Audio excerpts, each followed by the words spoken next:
Evelyn was 72 the day her son kicked her out. No warning, no yelling, no real reason except the one that hits hardest. She lost her job, and with it, whatever worth her family thought she had left. You know how some moments stay loud in your head forever? This wasn't like that.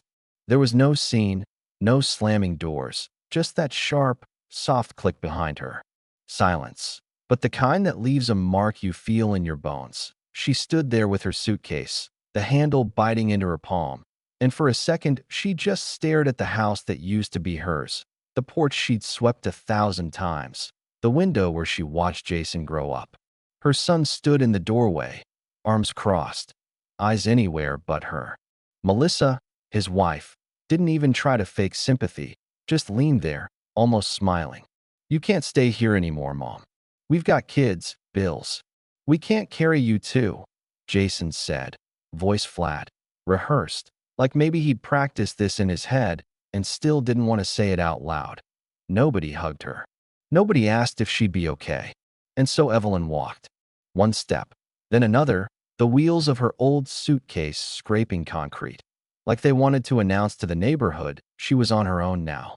What Jason didn't know, what nobody knew, was that deep in her battered purse was a bank card, and on the other end of that card, $1.4 million in a hidden account. But that wasn't what Evelyn was thinking about. She wasn't thinking about the money. She wasn't thinking about revenge. She just kept moving, like survival was the only thing she'd ever really learned how to do. Evelyn didn't lose her job. She left it. Her back was shot, doctor's orders, and after years of lifting boxes at the church thrift shop, she just wanted to rest. She didn't tell Jason. She didn't tell anyone. After her husband died in that accident, she'd done it all. Cleaned motel rooms, scrubbed floors, missed meals to keep Jason in school. You know what I mean? Sometimes the hardest part isn't the sacrifice, it's the quiet after. The part when you realize you could disappear from your own family, and they might not even notice for a while. She sat at the bus stop, hands white-knuckled on her purse, and thought about the deed she kept folded inside. A yellowed slip of paper from decades ago, back when the insurance company finally paid out after her husband's death. There was land. Nobody wanted it. Worthless, people said. No water, no power, just pay the taxes and forget it. But Evelyn, stubborn as an old root, held on. Paid those taxes every year, just in case. Last fall, a man in a suit showed up at the church. Some energy developer said they needed that land for solar panels. She had one question: can it stay private? 3 weeks later, the money landed, transferred straight into a trust. But Evelyn never changed her shoes. She never let the world know. She slept that first night at a women's shelter, not because she had to, but because she wanted to remember what it was like to be invisible and seen at the same time. In the shelter, she shared snacks, listened, held hands with a woman sobbing about a daughter who'd vanished. The next morning, she walked to a rundown cottage on the edge of town. Paid cash. 3 weeks later, under the name Grace Holdings LLC, the place was transformed. Fresh paint, working roof, solar on the roof, garden in the yard. Nobody ever guessed it was hers. Evelyn didn't want payback. She didn't want her family crawling back. She just wanted to build something that would never, ever throw anyone away. She started small, volunteering at food banks and shelters, asking what they needed, sometimes quietly paying for repairs. And then, one day, she bought an old community hall that had been boarded up for years. Named it Evelyn's Table. The lights were always on. Soup on the stove. Cots for anyone with nowhere to go. No questions. No paperwork. Just dignity. Real, simple dignity. Years went by. Evelyn's Table turned into more than a shelter. It was a heartbeat for people nobody else remembered. Kids played under sunflowers out back. Neighbors gathered for Friday dinners, drawn in by the promise of warmth, not charity. You could walk in with nothing but hunger and walk out with a little hope and a story. Meanwhile, Jason's world fell apart. Bills piled up.